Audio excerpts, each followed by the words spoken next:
سفر او بیا آقا چند جا هستی؟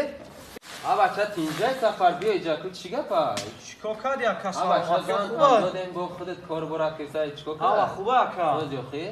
جا کار بر داخلت مونده اون بیزارت خوب دیدم ایدا برن میبرم ادی چی گپی خیلی؟ اچھا تینجی خیلی وظیفه خونگی مونو خی میکنیم کم بیا جا کیا چرا پرسیم سفر جان؟ سفر جان کو ای روزی زنگرتاگ یگون پیشروی یگون رزولتات هست خی؟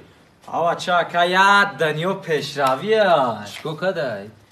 خودت میدونی اکا که من وقتی بیزن بودم یگون کاری خونه را نمیتونستم روزی زن گرفتم کو همه کاری خونه را یاد گرفتم شکیدن روفتن پختن همه چیز را یاد گرفتگیه فردا گفته پیش تو این بره ابرا گودک خوکنی گودک سیکنی یاد بگی؟ بایو چای